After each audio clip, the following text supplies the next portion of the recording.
효용 이론입니다. 이 효용 이론도 국민은행과 경남은행 등 다수 은행에서 기출이 된 이론이에요. 먼저 이 효용 이론을 이해하기 위해서는 총 효용과 한계 효용의 개념을 아셔야 합니다. 효용이라는 건 결국 만족도죠. 행복, 만족, 효용. 그런데 총 효용은 뭘까요? 말 그대로 토탈, 총. 재화를 소비함으로써 얻을 수 있는 주관적 만족의 총량을 말해요. 예를 들어서 사과를 10개 먹었어요. 그때 사과를 10개 먹었더니 100만큼 행복했다. 그러면 이 100, 총량, 100이 총 효용이 됩니다. 평균 효용은 어떻게 계산을 할까요? 총 효용을 재화의 수량으로 나눈 값이죠. 10개를 먹었더니 100만큼 행복했어? 그러면 사과 10개의 평균 효용은, 사과 1개당 평균 효용은 10이구나 라고 계산할 수 있죠. 아주 간단하게 계산할 수 있죠. 이게 바로 평균 효용입니다.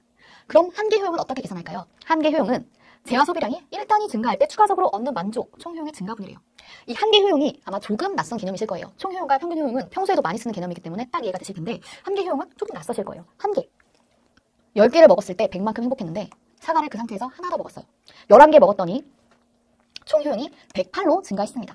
그러면 108 나누기 11을 하면 10보다 조금 더 낮은 9점 몇몇 값이 나올 거예요. 이게 평균 효용이고, 10개에서 11개로 한 단위, 사과를 하나 더 먹었을 때 증가한 효용 8, 이게 바로 한계 효용이 됩니다. 재화를 한 단위 마지막으로 증가시켰을 때 증가되는 효용이죠. 총 효용과 한계 효용의 개념을 아셨으면 이제 한계 효용 이론의 기본 가정에 대해서 이야기를 해볼게요. 먼저 이 한계 효용 이론에서는 소비자가 합리적이라고 가정합니다. 물론 현실 세계에서는 비합리적인 소비자 아주 많아요. 하지만 이 이론에서만큼은 소비자는 항상 합리적이다. 주어진 가격과 예산 제약 하에서 효용의 극대화를 추구하는 합리적인 인간들이다 라고 가정을 합니다. 그리고 또 중요한 거, 기수적인 효용을 가정하고 있어요. 효용의 기수적 측정이 가능하다. 이게 무슨 뜻이냐면 숫자로 측정이 가능하다는 거예요. 사과를 먹었을 때 나 100만큼 행복해. 배를 먹었을 때는 50만큼 행복해. 사과를 하나 더 먹었더니 한 13만큼 더 행복해졌네? 라고 숫자로 기수적으로 측정이 가능하다는 거예요. 조금 비현실적인 가정이죠. 이 한계 효용 이론은 이 기수적 측정이 가능하다는 것이 단점으로 꼽힙니다. 여러분들이 사과를 먹었을 때 진짜 맛있다 라고는 하지만 8만큼 행복해, 10만큼 행복해. 그 행복을, 그 효용을 정말로 측정할 수 있을까요? 조금 과한 설정이죠. 어쨌든 한계 효용 이론에서는 이 효용, 소비자의 만족을 기수적으로 측정이 가능하다라고 가정하고 있습니다.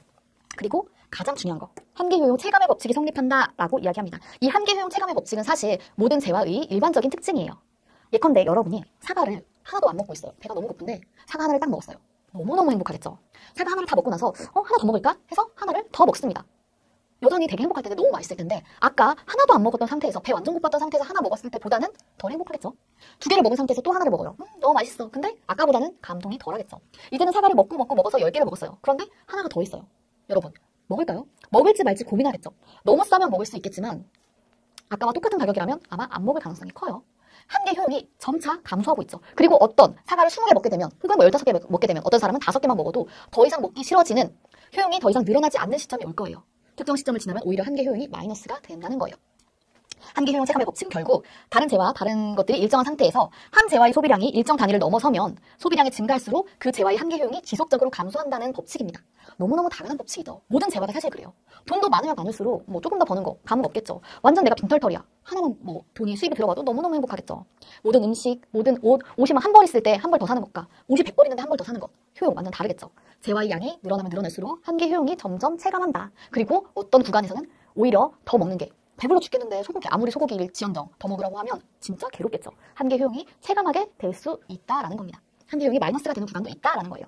그러면 이 소비자 균형은 어떻게 달성되느냐? 소비자 균형이라는 건 결국 주어진 예산 제약 하에서 소비자의 효용이 극대화된 상태이죠. 내 소득은 정해져 있어요. 이걸로 사과도 먹어야 되고, 배도 먹어야 되고, 귤도 먹어야 되고, 포도도 먹어야 되고, 소고기도 사야 되고, 소고기도 먹어야 되고, 원피스도 사야 되고, 가방도 사야 돼요. 이런 상황에서 소비자는 사과를 몇 개 살지, 배를 몇 개 살지, 옷을 더 살지, 가방을 더 살지 어떻게 결정하느냐, 그걸 분석한 게 바로 한계 효용 이론입니다. 한계 효용 이론에서는 화폐 1원당 한계 효용이 더 높은 재화를 소비해야 만족도가 높아진다는 거예요. 예컨대 사과의 효용이 10이고, 사과를 하나 더 먹었을 때 효용이 10이고, 원피스를 한 벌 더 샀을 때 효용이 100, 한계 효용이 100이라고 해볼게요. 그러면 당연히 원피스를 사야 내가 더 행복해질 수 있겠죠.